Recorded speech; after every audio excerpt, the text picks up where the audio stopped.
Bienvenidas y bienvenidos nuevamente una semana más aquí a Sobre Ciencia en TV Ciudad para hablar de conocimiento, de investigación científica y sobre todo mucho que tiene que ver con lo que sucede en nuestro país, en los lugares donde se investiga, se genera el conocimiento. Hoy una buena parte de nuestro programa, esto que voy a decir suena un poco raro, ¿no? Pero va a transcurrir del cuello para arriba. ¿Por qué? Bueno, porque por un lado vamos a tener un espacio en nuestra entrevista central para hablar de salud cerebral, para hablar de neurociencias, para hablar de una disciplina o un conjunto de disciplinas con muchos años de trabajo en nuestro país. Casi podríamos decir que se remontan incluso a las investigaciones que trajo Clemente Estable cuando volvió de España. Pero vamos a tener entonces un espacio para neurociencias y salud cerebral y después dentro de la misma zona pero distinto, superdotación. ¿Se acuerdan cuando se hablaba, uy, este chico es un superdotado? Bueno, ¿qué es? ¿Cómo se define? ¿Qué implica hablar de superdotación? ¿Hay investigación sobre el tema en nuestro país? Tendremos un tiempo para eso. Y después ahí sí nos vamos para otro lado, pero qué lindo tema. Plantas carnívoras. ¿Hay investigación? ¿Podemos hablar de qué se sabe, qué no se sabe de las plantas carnívoras con gente de nuestro país? Bueno, quédense un ratito acá en Sobre Ciencia, que todo eso irá teniendo respuesta en la próxima hora. Mientras tanto, como siempre, comenzamos con nuestro habitual salpicón con las principales noticias científicas de la semana.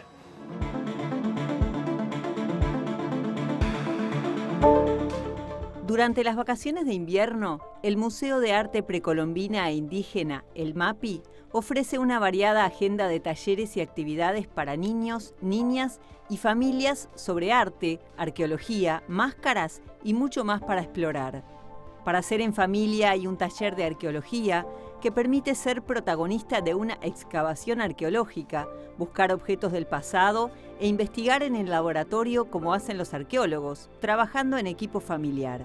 Para los más chicos, niños y niñas de entre 3 y 6 años, el MAPI ofrece un día en la prehistoria. A través de un cuento con sombras chinas, relatan cómo vivían los pueblos indígenas hace mucho tiempo. El cuento se complementa con un taller para fabricar un collar con barro, como los que usaban los indígenas, y una recorrida por el museo. Y hay más opciones, un taller de cerámica indígena, otro de máscaras latinoamericanas y otro sobre tejidos indígenas. Todos los talleres requieren inscripción previa, más información en la web del MAPI que figura en pantalla. La genetista estadounidense Mary Claire King, reconocida mundialmente por identificar el gen BRCA1 asociado al cáncer de mama y de ovario, recibió en estos días el Premio Princesa de Asturias de Investigación Científica y Técnica. Si bien el jurado que otorga el galardón destacó el papel de esta científica de 79 años en la comprensión del origen genético de estos tipos de cáncer y ha permitido aumentar la prevención y el tratamiento de estas enfermedades, su vida profesional está repleta de aportes a la ciencia. Entre otros logros de su carrera, el jurado hizo referencia a sus estudios genéticos que permitieron conocer mejor enfermedades como Huntington, que provoca el desgaste de algunas células nerviosas del cerebro, o la fibrosis quística, que afecta a los pulmones. También fue ella quien descubrió la sorprendente similitud genética entre humanos y chimpancés, con los que hoy se sabe que compartimos el 99% de nuestro genoma. La investigadora también desarrolló métodos científicos que se usaron para identificar restos de personas desaparecidas e incluso en Argentina trabajó con las abuelas de Plaza de Mayo para crear el Banco Nacional de Datos Genéticos en este país. El Ballet Nacional del Tango se une nuevamente al Institut Pasteur de Montevideo para ofrecer una gala de tango a beneficio del Centro de Investigación. La gala se realizará en el Teatro Solís y la recaudación se destinará completamente a impulsar la carrera de jóvenes científicos y científicas. El espectáculo se llama Tiempo Tango y recorrerá la historia de este género rioplatense con el plantel de bailarines del ballet, acompañados por la prestigiosa orquesta Sexteto Álvaro Agopián y la voz internacional de Ricardo Olivera. Además, será el debut del Ballet Nacional Tango Fusión, un plantel de jóvenes bailarines emergentes. La función será el 31 de julio, pero ya están a la venta las entradas en Ticantel. Gracias a funciones de este tipo que ya se han realizado, el Institut Pasteur de Montevideo logró financiar becas para investigadores y formación en congresos del exterior.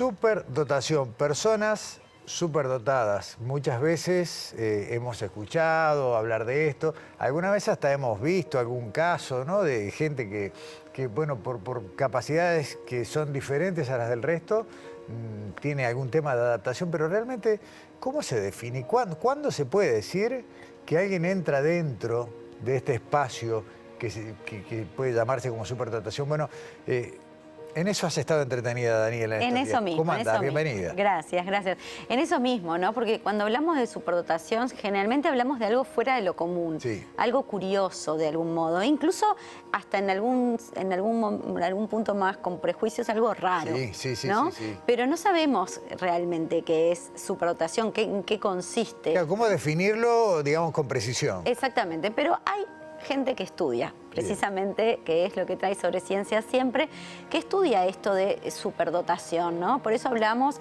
con Susana Pérez Barrera, quien es doctora en educación y coordina el grupo, justamente, el grupo de investigación en altas habilidades superdotación de la Facultad de Ciencias de la Educación de la Universidad de la Empresa.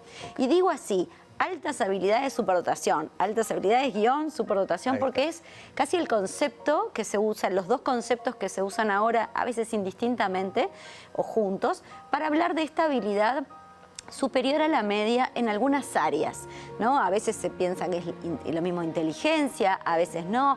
Bueno, sobre eso hablamos con Susana, que nos cuenta en esta parte del informe qué es la superdotación, cómo se detecta y qué hay en este universo tan desconocido para todos.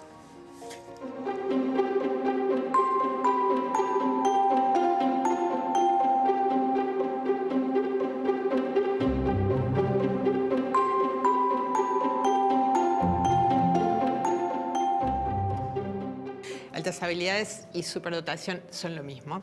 La superdotación se entiende como la conjunción de tres grandes conjuntos de trazos. Habilidad por encima de la media, en algún área, en cualquier inteligencia de las inteligencias múltiples, compromiso con la tarea y creatividad. Entonces, cuando esos tres conjuntos de trazos se juntan, esa persona, se considera que esa persona tiene indicadores de altas habilidades de superdotación. La inteligencia es una habilidad que puede existir en diferentes áreas, ¿no? Son 8 inteligencias y en cada una de ellas pueden haber personas con altas habilidades de superdotación. En el caso de las altas habilidades de superdotación, tenemos algunos instrumentos que utilizamos para ver los componentes de la habilidad por encima de la media en cualquiera de las 8 inteligencias, de creatividad, cuando esa creatividad está por encima de la media y cuando ese compromiso de esa persona con esa inteligencia también está por encima de la media. Y para eso vamos a buscar los referentes de esa persona. Cuando son niños, los docentes, él o los docentes, cuando está en la escuela, los papás o personas que los conozcan o otros profesores que tenga fuera, por ejemplo, de música o de otras actividades que pueda evaluar eso. Por ejemplo, para medir cómo se destaca un niño o una niña en la danza, esos instrumentos los creé yo. Entonces, ¿qué fui a hacer? Fui a hablar con doctores en danza que me dijeran cómo se destaca, cómo es una persona que tiene un destaque excepcional en danza. Y entonces esa persona me dijo, bueno, tiene estos indicadores o estos criterios. Y esos entonces los incorporamos a esos instrumentos. Los niños con altas habilidades se detectan en la escuela, infelizmente porque son niños molestos, porque son niños que preguntan demasiado, porque son niños muy curiosos, porque son niños que traen conocimientos que a veces el propio docente no conoce, ¿no? Lo que es muy triste en esto es que en general son confundidos con trastornos de déficit atencional, hiperactividad, como problemas sociales, de relacionamiento social, autismo muchas veces. Cuando son adultos, generalmente se identifican porque sus hijos fueron identificados y ellos dicen, no, pero yo era así, yo también era así. Y se hace un proceso también con el adulto. La idea es que ellos puedan buscar personas que los identifiquen. Nosotros en el grupo de investigación sobre altas habilidades de superdotación que tenemos aquí en la Universidad de la Empresa, hacemos esa identificación. Infelizmente estamos con una lista de espera enorme, ¿no? Y no nos dan las manos para poder trabajar con esto, y por eso abrimos una maestría en educación para altas habilidades de superdotación, porque lo miramos desde este punto de vista, que es donde generalmente se genera mucha angustia en estas personas cuando son niños.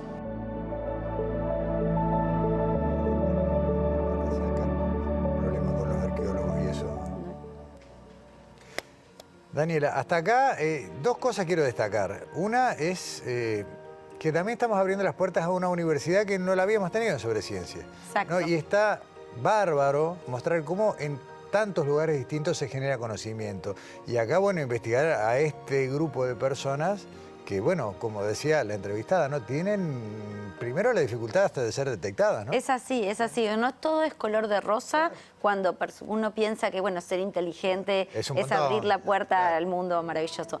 Pero no, y lo que tú decís es interesante, ¿no? Desde la Facultad de Ciencias de la Educación de la Universidad de la Empresa, que uno pensaría que no es el lugar más común, pero sin embargo ahí está este grupo de altas habilidades, de investigación en altas habilidades, superdotación, que hace un trabajo súper detallado para justamente no solamente detectar, sino además formar, como decía Susana, no tienen esta maestría que ayudan a formar personas para que puedan detectar. Pero Susana, justamente para conocer un poco más de esto, no solamente trabaja aquí en Uruguay, sino que lidera un estudio internacional que justamente busca analizar algunas de las vicisitudes que tienen las personas que tienen superdotación, cómo enfrentan, cómo se detectan, cuándo los detectaron.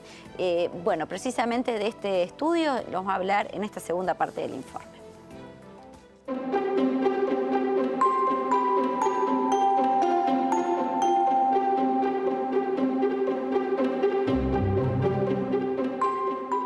Yo lidero un grupo internacional de investigación que cuenta investigadores de 25 países del mundo entero. Hicimos una investigación con 1.044 adultos, mujeres y hombres.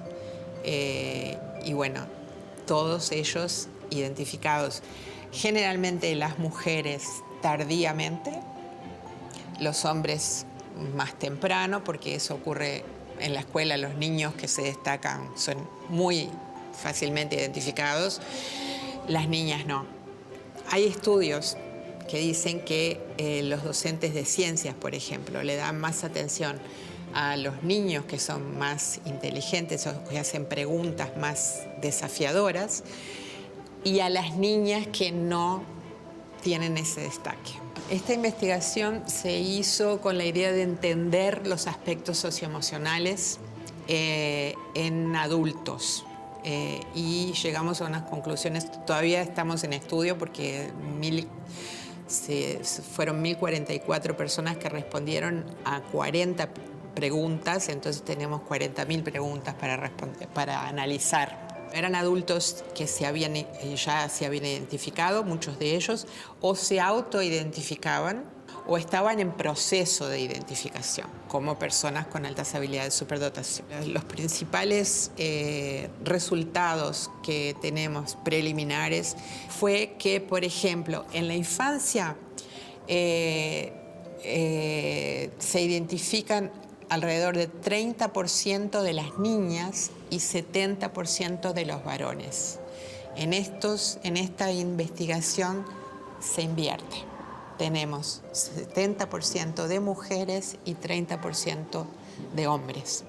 Eso nos dice que estas mujeres no fueron identificadas como personas con altas habilidades de superdotación cuando eran niñas, ¿no? Y se identificaron más tarde.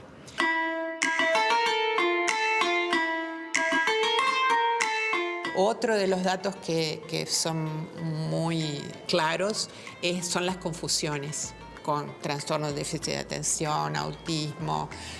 Los números son así espantosos de ver, porque hay personas que han tenido 7 diagnósticos, por ejemplo, antes de identificarse como persona con altas habilidades de superdotación, tuvieron diagnósticos de TDAH, de autismo, de bipolaridad, de depresión.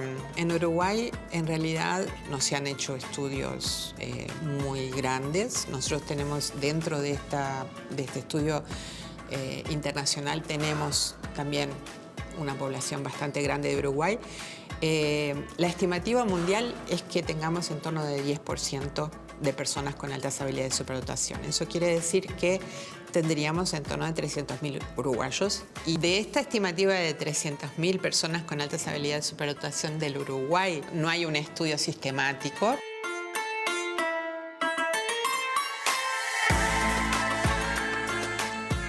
Qué complejo, qué números grandes. Sí. Además, no es eso que uno piensa en 1 millón, no, ni ahí. No, o sea, se sabe más o menos por una estimación internacional, como dice Susana, de Uruguay se sabe poco, claro. Pero de lo que se sabe es esta confusión con otros posibles trastornos que no tienen nada que ver con la superdotación, con esta habilidad superior a la media, la falta de personas capacitadas para detectar cuando es un caso de superdotación u otro tipo de caso, y sobre todo, ¿no?, la indetección de las mujeres, ¿no?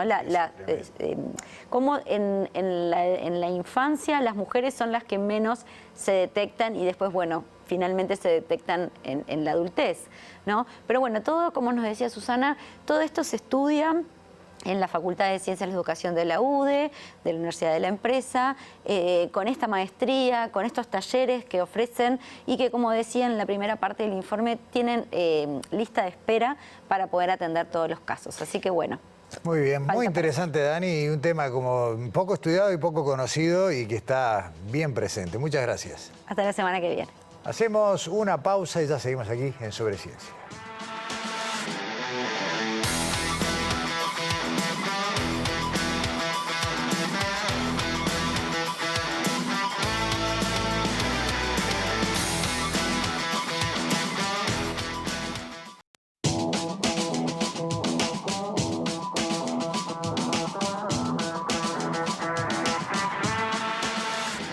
En la primera parte del programa, recién, antes de ir a la tanda, hablamos de superdotación y algo que muchas veces es muy común en la industria del entretenimiento, en el cine, hemos visto muchas películas y temas vinculados. Y ahora vamos a pasar a otro rubro que no tiene nada que ver, pero que también, y con todas las distorsiones del mundo, suele aparecer en películas, sobre todo de terror, de ciencia ficción, porque si hay algo para lo que está bueno exagerar, son para las cosas que se conoce poco y nada. Y ahí anduvo Alexandra tratando de que conozcamos algo más sobre este tema. ¿Cómo andás? ¿Cómo andás, Gustavo? Bien, bueno, bien. A ver. Estuvimos hablando, uno de los entrevistados que es amigo ya de Sobre Ciencia. Una vez al año está acá. Sí, seguro. Bueno, yo lo entrevisté, estamos hablando de Fernando Silveira, que él trabaja, es investigador de la Unidad Académica de Desarrollo Biotecnológico del Instituto de Higiene de la Facultad de Medicina. Pero nosotros, o sea, ya lo había entrevistado Daniela por otra cosa que no tiene nada que ver con su lado científico, pero sí hablamos con este científico Fernando Silveira. En esta oportunidad, Daniela lo entrevistó porque él es un aficionado a las plantas, pero es muy aficionado a las plantas. Con profundo conocimiento, sí. Sí, tiene en su azotea realmente un vivero, un mundo de plantas. Él es apasionado por las plantas. Y bueno, Daniel lo había entrevistado hablando de orquídeas. Y nosotros lo quisimos entrevistar hablando de su nueva pasión, las plantas carnívoras. Ok. O sea que esta entrevista es en función de su conocimiento y su curiosidad de científico, que lo aplica en otra área, pero justamente en búsqueda de sus pacientes. Y en esta oportunidad hablamos de plantas carnívoras. Muchísimas curiosidades nos cuentan de las plantas carnívoras en la primera parte del informe de Fernando Silveira.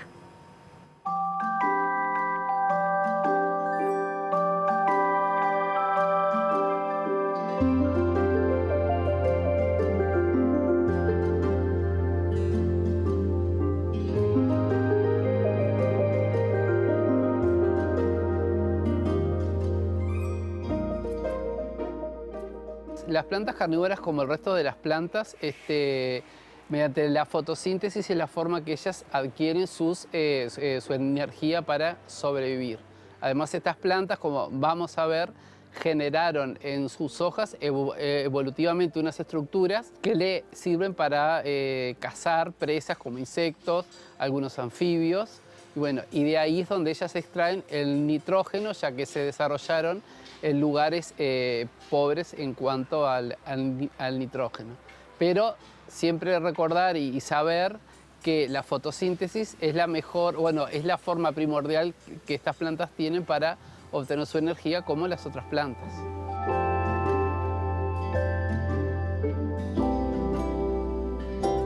Estas plantas han desarrollado diferentes estrategias o mecanismos o estructuras como para cazar estas presas, ¿no?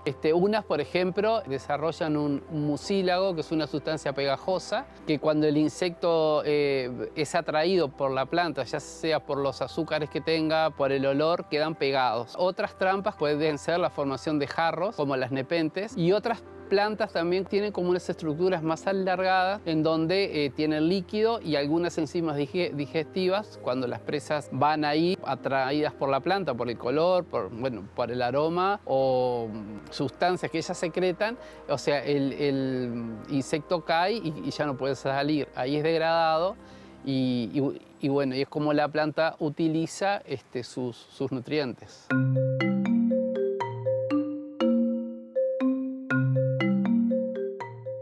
Las plantas estas se desarrollan en climas súper húmedos, en ciénagas, pantanos, y otras también que no tiene que ser un pantano, pero sí un sustrato súper húmedo y un ambiente húmedo. Entonces, cuando uno las tiene como en un local, o en un vivero o en una azotea, como es este caso, tiene que lograr mantener eso, ¿no? O sea, tanto la humedad ambiental como la humedad de sustrato. Las plantas estas no se cultivan en tierra como cualquier otra planta, o sea, se cultivan en un musgo que se llama sphagnum, mezclado con perlita, que es un mineral como para airear y que no se compacte el sustrato. Entonces, cuando queremos cultivar estas plantas, tenemos que previamente tener musgo sphagnum, si no la planta no va a poder sobrevivir.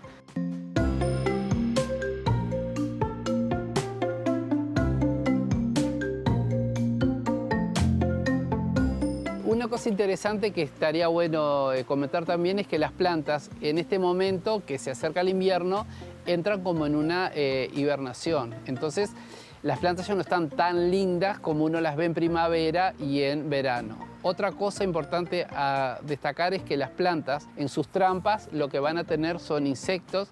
Entonces esas trampas van a entrar en un proceso de que van a hacer su trabajo digiriendo a las presas y van a empezar a quedar feas, se van a morir. Y ese es el equilibrio que la planta tiene que tener, ¿no? Por un lado necesita insectos para tener el nitrógeno suficiente para sobrevivir, y por otro lado, bueno, la vistosidad de la planta, ¿no?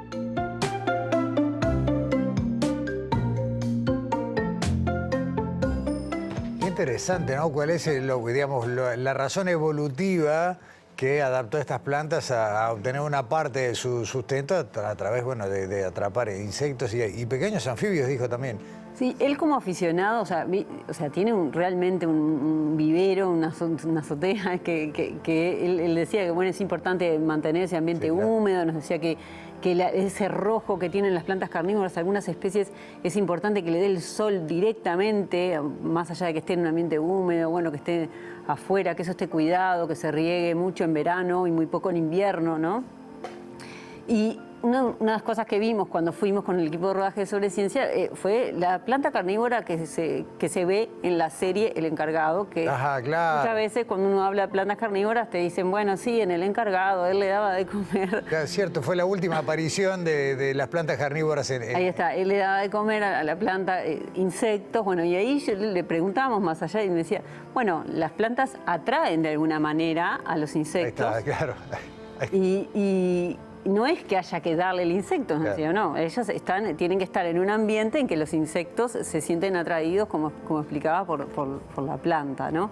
Y bueno, y en la segunda parte del informe, él nos decía esto, bueno, no es necesario alimentarnos, y en la segunda parte del informe nos habla de algunas especies que encontramos aquí en Uruguay. A ver.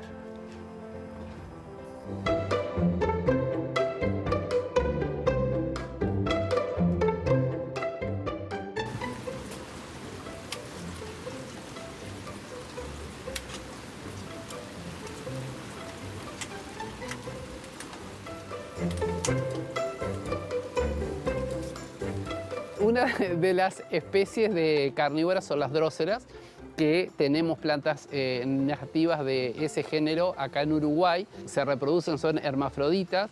Entonces, bueno, se genera la flor, se poliniza a través del viento de insectos. Puede ser la misma planta o entre plantas. Generan las semillas que se dispersan y, bueno, y vuelven a formar nuevas plantas si el ambiente donde esas semillas caen es beneficioso para la planta.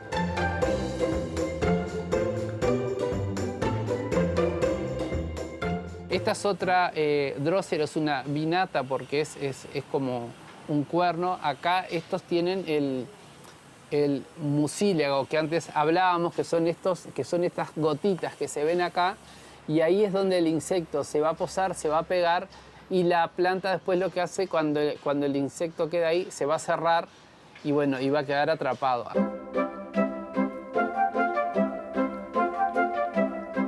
Después, otra de las plantas más interesantes que en Uruguay no hay, nativas, son las nepentes. Estas plantas son las que forman jarros.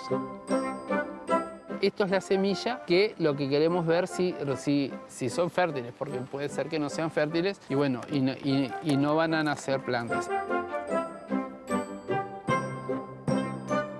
Estas plantas, la característica que tienen, que para la reproducción son dioicas. O sea, hay machos y hay hembras. La planta genera una vara floral grande, como con 30 flores. El macho también genera otra vara floral como con 30 flores, pero el macho tiene el polen en sus flores, mientras que las hembras van a tener el órgano reproductor femenino. Entonces, a través de insectos, o bueno, en mi caso yo fui juntando, como por 20 días fui tocando las flores, de las 30 plantas, y ahí lo que logré fue polinizarlas. Se genera una cápsula que le llevó más o menos 2 meses y medio, y después esa cápsula se abre y tiene las semillas como para generar nuevas plantas. O sea que en este tema de las plantas carnívoras tenemos tanto especies o géneros dioicos y géneros hermafroditas.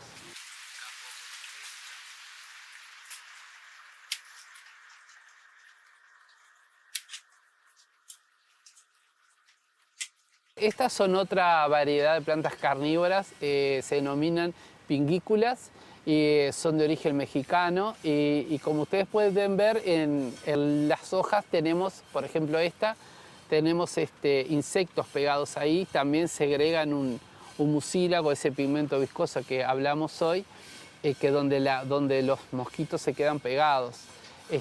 También vemos que son muy vistosos en cuanto a las flores que tienen. También se fecundan con la polinización de los insectos. Y bueno, y tenemos gran diversidad. Estas son más rojizas, por ejemplo. Estas tienen estas formas más lanceoladas. Y bueno, y después tenemos estas, por ejemplo, con este tipo de flor que son pingículas gigantes, que se llaman. Como ven, todo esto que ven acá son mosquitos. Y tienen como esta cuestión, ¿ven esta cuestión pegajosa ahí? ¿Ves?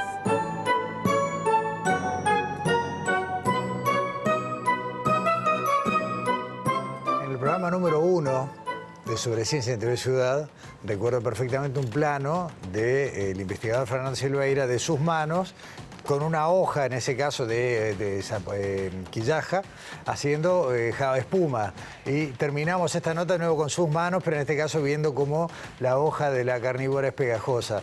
No hace falta ser investigador en un tema para demostrar la pasión y el conocimiento, ¿no? Exacto, y además que, bueno, como apasionado también se encarga de buscar realmente información en fuentes, obviamente, que conocen del tema o que puedan investigarlo, ¿no?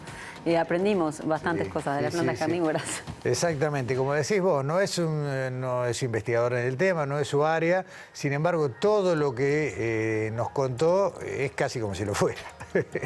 Alexandra, muchas gracias. Nos vemos la semana que viene. Nos vemos la semana que viene. Nosotros vamos a hacer una pausa y a la vuelta volvemos a, como dije en el arranque, no del cuello para arriba, vamos a hablar de neurociencias, vamos a hablar de salud cerebral. No se vayan, ya volvemos.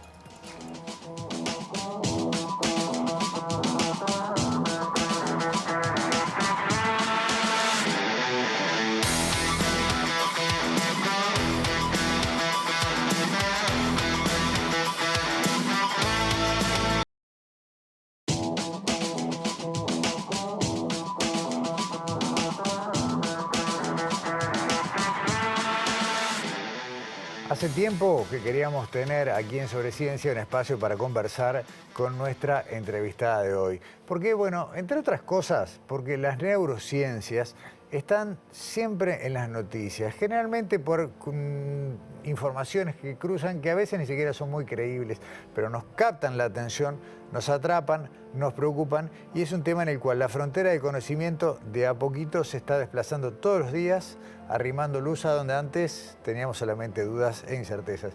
Marita Casteló, bienvenida a Sobre Ciencia. Muchas gracias por estar en TV Ciudad. Muchas gracias, el placer es mío estar acá, gracias por la invitación y bueno, por compartir lo que estamos trabajando en esa área del conocimiento. En el día a día, en la vida cotidiana, en una reunión familiar o algo, sale el tema, te dice Marita, vos que estás en las neurociencias, mirá, leí un artículo que dice que nos van a poner un chip, que no sé, lo que se te ocurra. Sí, sí, son cosas, obviamente, la curiosidad no es solamente una característica de quienes investigamos, existe en todos los seres humanos, bueno, en todos los seres vivos. Y sí, es cierto, en reuniones de amigos surgen preguntas, bueno, ¿y cómo es eso? ¿No? ¿Qué es lo que va a pasar con la inteligencia artificial? ¿Qué va a pasar con las neurotecnologías? Es tan real que...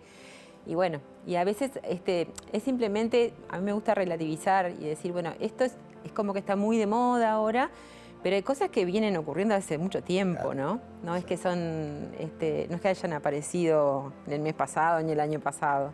Pero además, digo, y no nos detendremos mucho en esto, pero en la propia génesis, a ver, vos sos investigadora desde hace muchísimo tiempo del Instituto Clemente Estable, y no es menor que en la génesis de Clemente Estable está el vínculo entre el propio Clemente y Ramón y Cajal, que era en definitiva un estudioso del sistema nervioso, ¿no? Claro, Clemente Estable es como que fuera mi abuelo científico, claro. Fue el formador de quien fue mi formador de doctorado, Omar Trujillo de Cenós, y a su vez Clemente Estable fue discípulo de Cajal. O sea que Cajal es mi bisabuelo. Tu bisabuelo. Ese es mi linaje, digamos, y a mí me gusta compartir eso porque lo que uno hace en la vida no siempre es casual. Hay ciertas casualidades, pero bueno, vienen historias atrás, ¿no? Hay todo un acervo cultural, en este caso, bueno, de la institución que viene de su fundador, Clemente Estable, maestro, también mi mamá era maestra, mi abuela era maestra, o sea, tenemos muchos cruces con Clemente Estable. Y bueno, las neurociencias en el instituto han sido y siguen siendo uno de los pilares fundamentales, no es el único, por supuesto, pero bueno, de la mano de Clemente Estable, que se formó con Cajal, digo, quien revolucionó las neurociencias en el otro siglo, es como que, bueno, es un legado muy lindo, muy motivador y de un área del conocimiento que está, bueno, que hay muchos temas, muchos aspectos que están en la frontera y que además hacen a la vida cotidiana de todas las personas, ¿no? O sea, a todos nos toca las neurociencias porque en realidad, como suelo decir, todo lo que hacemos y aún lo que dejamos o no podemos hacer depende de nuestro cerebro, de cómo se ha desarrollado, cómo funciona. Y bueno, eso es importante, por eso es tan lindo poder estudiarlo, entenderlo, para además poder cuidarlo. Y cuando hablamos de neurociencia, uno tiende a nombrar el primer término, como acabas de hacer vos, al cerebro, como el órgano que rige. Pero en definitiva, ustedes también están teniendo que cada vez más aprender de aparato digestivo, de nutrientes, de nuestra fauna intestinal, porque todo eso, la flora intestinal debí decir, dije fauna, todo eso forma parte del bagaje que hoy tiene que tener un neuro o una neurocientífica.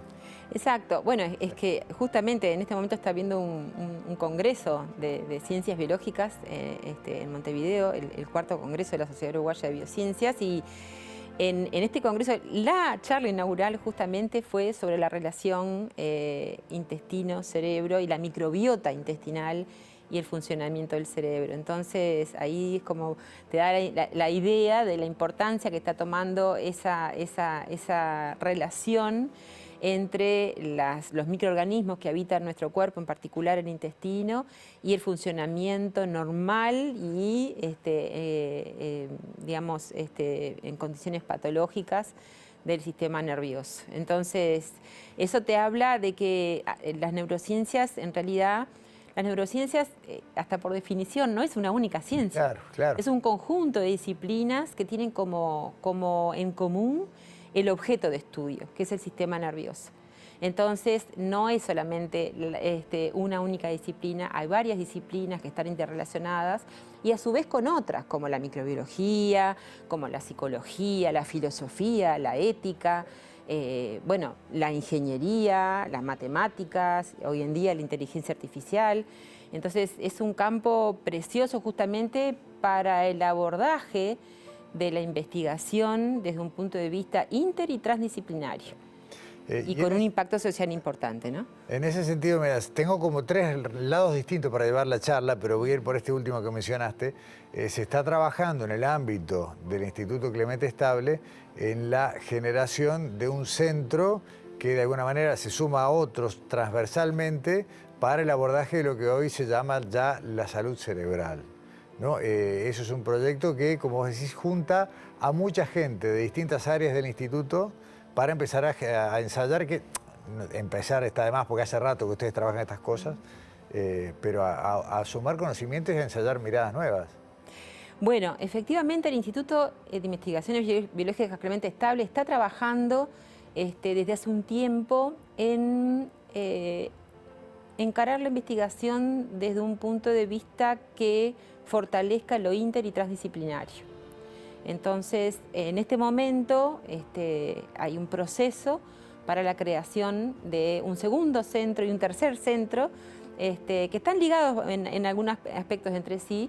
Uno que, bueno, justamente tiene como foco el estudio del sistema nervioso en condiciones normales, en condiciones patológicas. Y justamente la aspiración es que sea un centro que permita abordar temas de frontera en las neurociencias, de interés social, para promoción del bienestar y para, bueno, justamente comprender mejor cuáles son los mecanismos que están afectándose, que se dañan en condiciones de enfermedad. Y entonces poder, bueno, en el futuro desarrollar estrategias para, prevenir, que sería lo ideal siempre, y tratar, en el caso que haya desarrollo de enfermedades neurológicas o enfermedades mentales. Bien. Si te tuvieras que poner a pensar en una definición relativamente breve de salud cerebral, juntando muchas cosas distintas, ¿cómo lo harías? Bueno, como toda definición de salud, pensando en la salud no es una única, no es una definición facilísima de hacer, pero implica el bienestar en términos biológicos, psicológicos y sociales. Porque nosotros los humanos somos seres biopsicosociales. Y si eso lo enfocamos en nuestro sistema nervioso, bueno, es aplicar esa definición, ¿no?, a las funciones que cumple el sistema nervioso en nuestra vida, ¿sí? Que hacen, bueno, como decíamos hoy más temprano, a todo prácticamente, nada de lo que hacemos, incluso cuando dormimos, es ajeno a todo. Es ajeno al funcionamiento del sistema nervioso. Hace un rato hablabas de conocimientos de frontera, y una de las fronteras, incluso lo estuvimos hablando informalmente hace pocos días, tal vez más fascinantes, es esa frontera todavía indeterminada entre lo que es sistema nervioso y el pensamiento, o entre mente y el pensamiento y cerebro. ¿En qué estamos? Bueno, como todo, lo lindo de la ciencia, y no es ajeno a las neurociencias, es que uno, a través de preguntas, de las cosas, o sea, cuando uno profundiza en un tema, empieza a encontrar, bueno, cuáles son aquellas preguntas que todavía persisten sin responder. Eso es lo que le llamamos la frontera del conocimiento, ¿no? Y lo interesante es que esa frontera del conocimiento se va corriendo en la medida que avanzamos, que hacemos investigaciones. Pero en el caso del sistema nervioso, que es de las estructuras más complejas del universo, digamos, es del orden de la complejidad y de las leyes que están por detrás, es equivalente al universo, es decir, al universo de los astros, ¿no? es como equivalente. Incluso hay autores que plantean que algunas de las leyes que aplican al universo aplicarían también al sistema nervioso, ¿no? En cuanto a, bueno, la cantidad de elementos que lo componen, el cerebro humano está formado por 86 billones de neuronas, o sea, millones de neuronas, y conectadas entre sí por el orden del trillón de contactos en los cuales las neuronitas dialogan entre sí, que se llaman contactos sinápticos. Y que dialogan con sustancias químicas y también con impulsos eléctricos. Exactamente, que funcionan esos contactos, digamos, es a través de mediadores, como son las sustancias químicas, o a través del pasaje corriente de una célula a la otra directamente, o sea, a través de las sinapsis eléctricas. Pero entonces, ese cerebro con esa estructura, ese funcionamiento, las redes neuronales naturales que lo forman, está en la base, entendemos todos, está en la base de un nivel de integración superior, un nivel emergente, como propiedad emergente que surge de esas conexiones y de ese entramado de neuronas, es que aparecen las funciones cognitivas. Pero todavía, ahí estamos todavía en la frontera del conocimiento. ¿Cuál es la función? Es decir, ¿no? Si yo tengo tales circuitos que están activándose, tales neurotransmisores, tales neuronas, ¿eso está en la base de tal pensamiento o no? O sea, ese salto, ¿no?, entre el nivel estructural, biológico, de sistema, de grupos de neuronas interactuando entre sí, de ahí al otro nivel, que es la cognición, los pensamientos, lo que uno imagina, lo que uno recuerda, los cálculos, qué sé yo, las emociones. Ese es un salto que todavía no se ha terminado de dar en cuanto a la comprensión, ¿no? Ahí está todavía en la frontera del conocimiento. Y hay cosas, por ejemplo, muy interesantes y muy básicas, como por ejemplo la conciencia, ¿no? Y hay autores, en eso hay varias corrientes, como suele suceder, ¿no? Hay varias como hipótesis, y hay autores que tienen visiones encontradas de cuáles son las bases de la conciencia, ¿no? Cómo surge la conciencia. ¿Es algo distribuido? ¿Es algo que está enfocado en una parte del cerebro?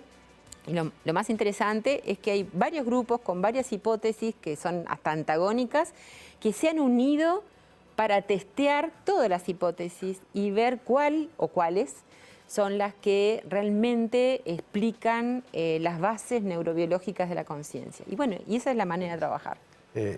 Para redondear, y dos temas que no quiero que me queden afuera. Hace algunas décadas se dispuso de una cantidad muy grande de dinero para reconstruir, mejor dicho, construir un mapa del genoma humano, y se hizo. Sí. La humanidad se unió, hubo plata, investigación. Después vino el proyecto Cerebro Humano, con una idea similar, poner los fondos necesarios y las mentes necesarias para un mapa del cerebro. ¿En qué está eso? Bueno, en eso hay una historia de muchos años ya a esta altura. Bueno, digamos, como todo es un proceso, ¿no? Pero ya, digamos, por el 2013... fue que empezaron dos grandes proyectos cerebro. Es decir, ¿qué son los proyectos cerebro? Son proyectos colaborativos con un fuerte apoyo económico del Estado y privado. Por ejemplo, es muy importante y claro eso en Estados Unidos, que permitieron conjugar esfuerzos y enfocar el trabajo colectivo de muchos grupos de investigación en distintas partes del mundo. Entonces, uno de los primeros fueron el de la Unión Europea, el Human Brain Project, el proyecto Cerebro en Estados Unidos, pero también hay un proyecto Cerebro en Canadá, en Japón, en China, en Australia. Y bueno, hasta hace un tiempo América Latina era un agujero negro, y te acordarás tú que en el año 2019, justamente en relación estábamos trabajando en un proyecto de un curso de posgrado sobre justamente evolución del cerebro y la mente, y en relación a eso hicimos lo que fue el primer meeting para la creación del proyecto Cerebro Latinoamericano, que está funcional. Bien. En este momento, trabajando para generar algo parecido a lo que ha ocurrido en Europa y en Estados Unidos, pero a nivel de América Latina. Y bueno, y también han aparecido otros proyectos que tienen que ver con temas que se relacionan con las neurociencias, que tienen que ver con la neurociencia, con la ética en la neurociencia, y también en relación a la neurociencia y las tecnologías, con el derecho a la ciencia abierta, que es la diplomacia científica, tendiendo puentes entre la ciencia, la sociedad, los tomadores de decisiones. Y en eso hemos justamente también en los últimos años, ahora hace muy poquito, creado una red latinoamericana que justamente se llama Diplomacia Científica, Neurociencia, Tecnología y Sociedad, que está justamente tendiendo esos puentes necesarios para el diálogo entre la comunidad neurocientífica y tecnológica con la sociedad, con los tomadores de decisiones, para el asesoramiento científico y bueno. Podríamos empezar en este punto una nota entera nueva, hablando de neuroderechos, de diplomacia científica, de la bioética aplicada a todo este campo. Es otro tema y que a la gente común le preocupa mucho. ¿Lo dejamos para la próxima? Bueno, dale. Marita, yo te quiero entregar, mira, por los 5 años de Sobreciencia, Ística Objetos ha preparado unos souvenirs especiales y exclusivos para quienes visitan Muchas gracias. programa. Así que el pad de mouse, el mousepad exclusivo de Ística de Sobreciencia, para que lo tengas ahí en el laboratorio. Muchas gracias. Gracias a ti. Marita Castelo, gracias por venir. Podríamos hablar horas y horas, pero bueno, el tiempo es este. El tiempo es tirano. Así que sí, gracias de nuevo. Bueno, gracias a ti por abrir este espacio, que en definitiva también es un espacio para estas iniciativas que están teniendo lugar en el instituto y bueno, y que la idea es contribuir a la ciencia nacional y a la sociedad. Ni más ni menos. Hasta la próxima. Hasta la próxima. Cerramos esta edición de Sobreciencia. Nos vemos acá en TV Ciudad la semana que viene.